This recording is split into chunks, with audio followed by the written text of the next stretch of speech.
The rain drummed against the windows of our cramped Chicago apartment as Sarah paced back and forth, her engagement ring catching the dim light from the street lamp outside.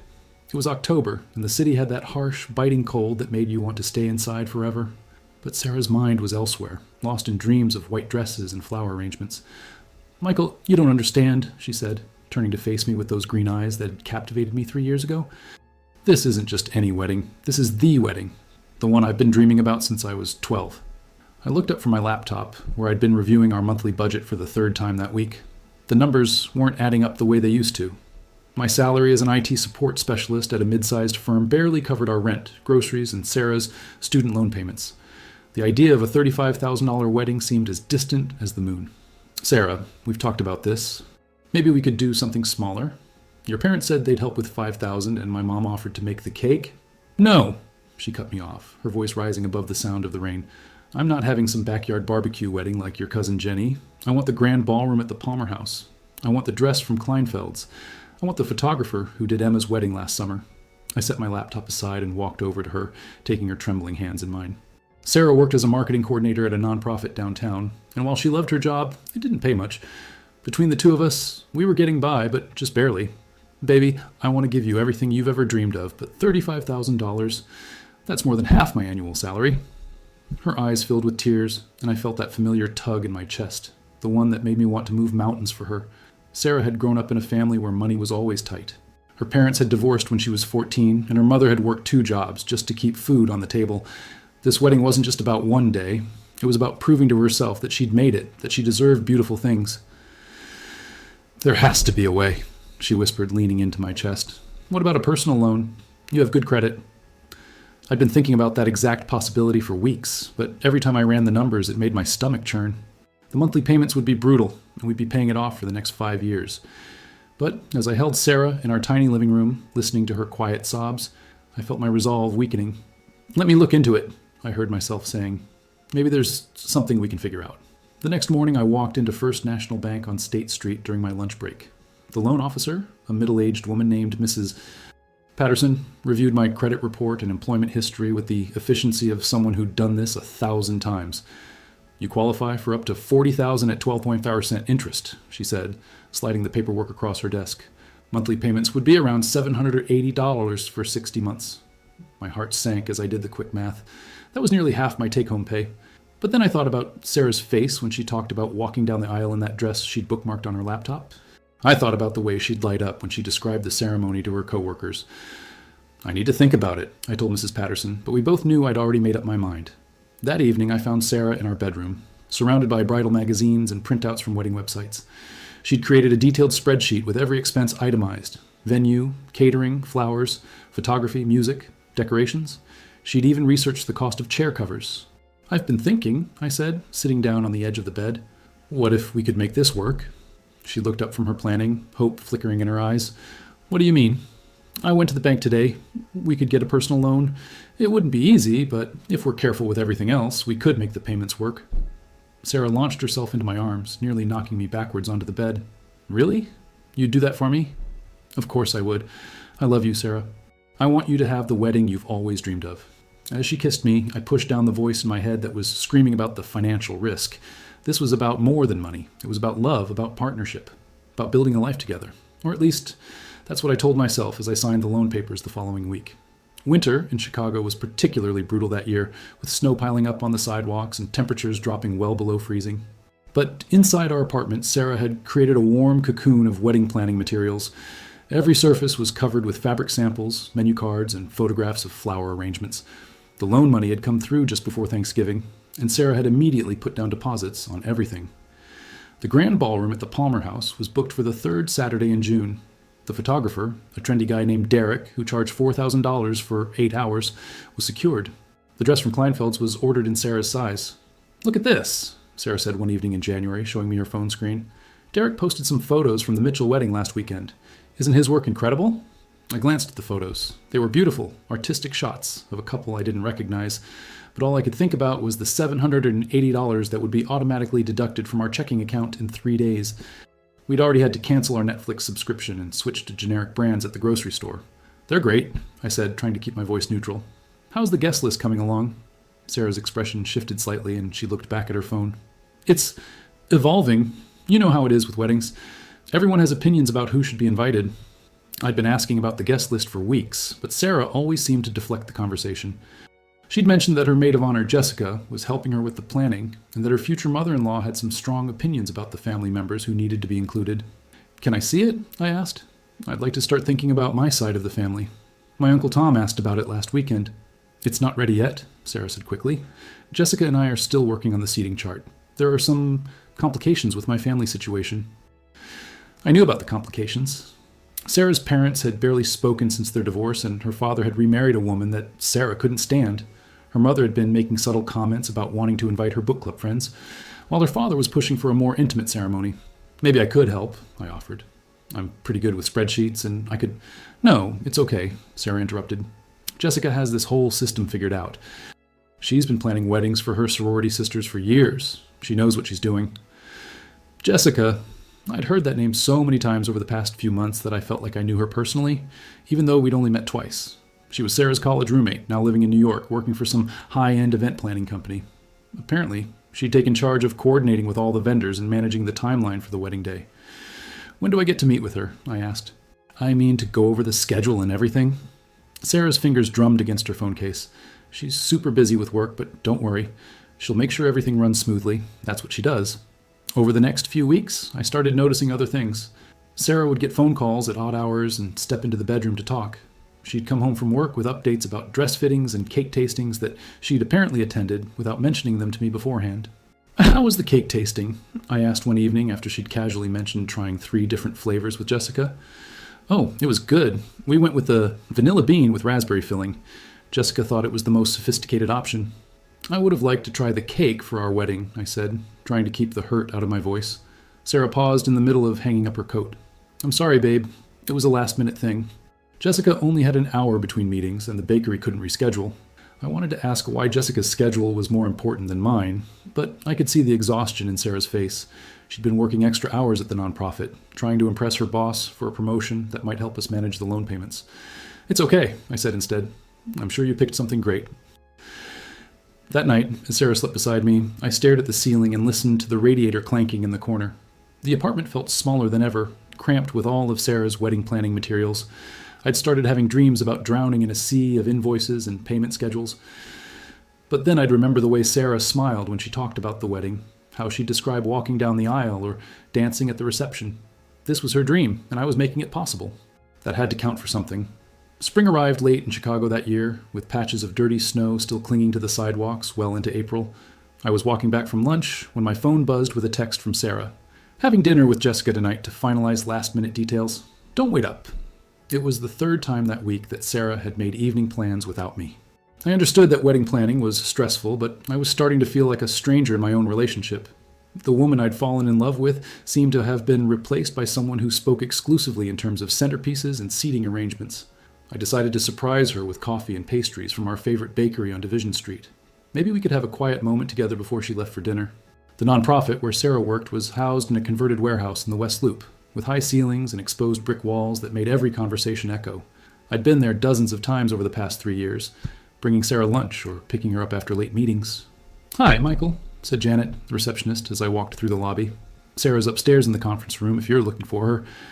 I climbed the stairs to the 2nd floor, balancing the coffee carrier and pastry box.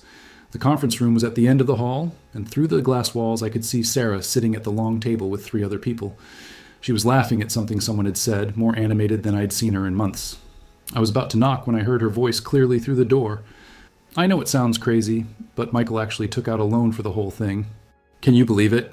$35,000. I froze, my hand halfway to the door handle. "Wait," said Tom, one of Sarah's co-workers. "Michael's not invited to the wedding?"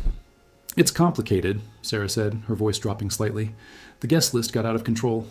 And with both families involved, something had to give."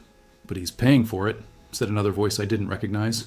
Sarah laughed, but it sounded forced. "Look, Michael's a sweet guy, but he's not exactly sophisticated. This is going to be a really upscale event, and honestly, I'm not sure he'd fit in with Jessica's crowd. Her fiancé's family is very prominent in New York society." The coffee carrier slipped from my hand, hitting the floor with a crash that sent hot liquid splashing across the hallway tiles. Sarah's head snapped toward the door, and our eyes met through the glass. For a moment, neither of us moved. Then I turned and walked away, leaving the mess on the floor behind me. I don't remember much about the trip home. I know I took the L train, and I know I sat in our apartment staring at the wall for what felt like hours. The wedding planning materials that had seemed charming a few months ago now felt like evidence of an elaborate deception. Sarah came home around 9 o'clock, her key turning in the lock with unusual hesitation. "Michael," she called softly, "are you here?" I was sitting on the couch in the dark, still wearing my work clothes. She flipped on the lamp and sat down across from me, her face pale. "I can explain," she said. "Can you?" I asked. "Because I'm having trouble understanding how you explain taking out a loan for a wedding that I'm not even invited to." She was quiet for a long moment, twisting her engagement ring around her finger. "It's not what you think. What I think is that I've been financing your wedding to someone else." "No," Sarah's voice cracked. "Michael, this is our wedding. It's just..." The guest list got complicated, and Jessica thought... Jessica thought what? That I wasn't good enough for your fancy New York friends? Sarah's silence was answer enough. "Who are you marrying, Sarah? Because apparently it's not me." She started crying then, the kind of desperate tears that come when you know you've been caught in something unforgivable. "I love you, Michael. I do. But Jessica introduced me to her social circle, and there are opportunities there. Real opportunities. The kind that could change my life." "What kind of opportunities?" "Her fiancé's family owns a chain of luxury hotels. They offered me a position as their marketing director. It's based in Manhattan, and the salary is 3 times what I make now." The pieces were falling into place, creating a picture I didn't want to see. "So this whole time, you've been planning a wedding in New York for your new life, and I've been paying for it." "I was going to tell you," she said weakly. "After the wedding, I was going to explain everything. Maybe you could visit, or we could work something out." "Visit?" I stood up, pacing to the window. Outside, the city lights blurred together. "Sarah, we've been together for 3 years. We live together. I thought we were building a life together." We are. This is an opportunity I can't pass up. An opportunity that doesn't include me." She didn't answer, which was answer enough. The wedding was scheduled for June 15th, just 6 weeks away. I spent the first week after our confrontation sleeping on my friend Dave's couch in Lincoln Park, trying to figure out what to do next. Dave, a CPA who'd been warning me about the financial risks of the loan from the beginning, was surprisingly gentle with his "I told you so." "The way I see it," Dave said over beers at a sports bar on Clark Street, "you've got 2 choices. You can try to stop the wedding and recover what money you can, or you can cut your losses and move on." "She's been planning this for months," I said, staring at the Cubs game on the TV above the bar. "All those vendors, all those deposits. People are probably already traveling to Chicago for it." "Chicago?" Dave looked confused. "I thought you said it was in New York." "No, it's here, at the Palmer House. That's what makes this so much worse. She's having her dream wedding in our city, and I'm not even invited to watch." Dave shook his head. "That's cold, man, even for Sarah." I'd been avoiding Sarah's calls and texts, but I knew I couldn't hide forever.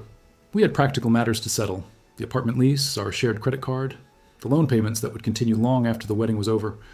When I finally went back to the apartment to collect my things, I found Sarah sitting at the kitchen table, surrounded by the familiar chaos of wedding planning. She looked up when I walked in, her eyes red and puffy. "I'm glad you're here," she said. "We need to talk." "I'm just here for my clothes," I said, heading toward the bedroom. "Michael, please, just listen to me for 5 minutes."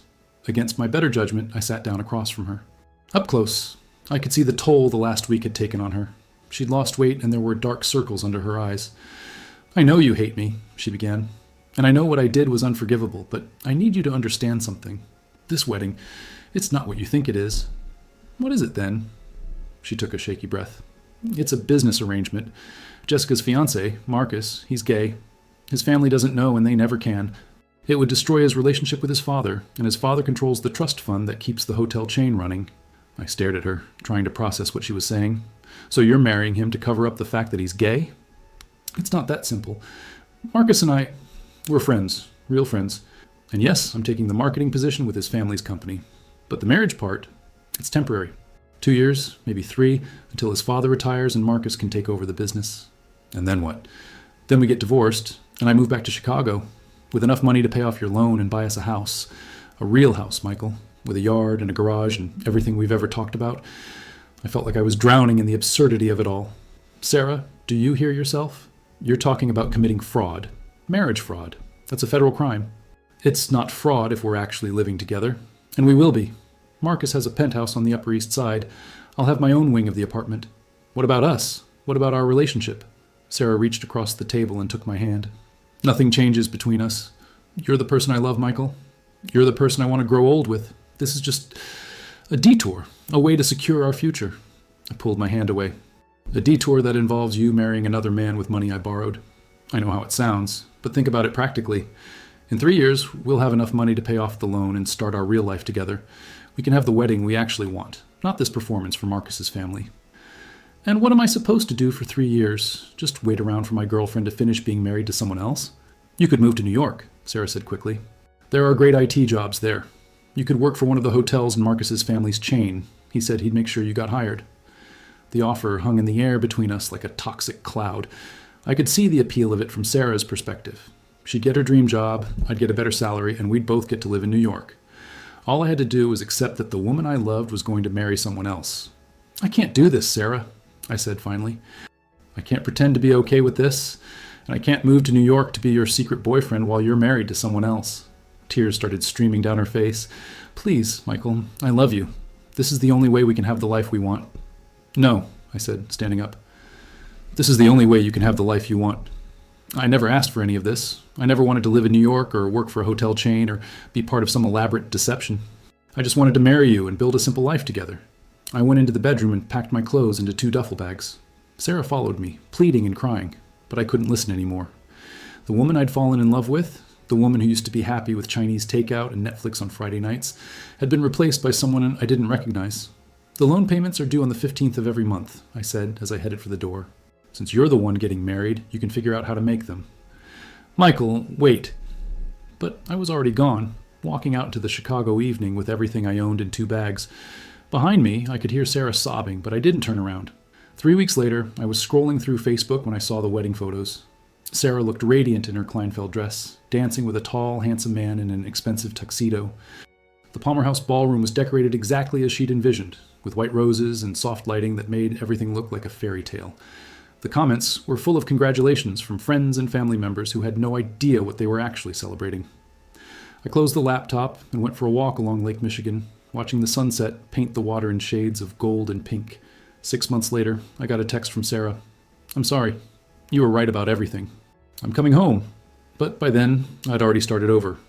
I'd found a new apartment in Wicker Park, gotten a promotion at work and met someone new, someone who was happy with simple pleasures and honest conversations. The loan was still there, a monthly reminder of the most expensive lesson I'd ever learned. But I was managing the payments, and more importantly, I was free. I never responded to Sarah's text. Some bridges, once burned, can never be rebuilt. And sometimes, that's exactly what needs to happen.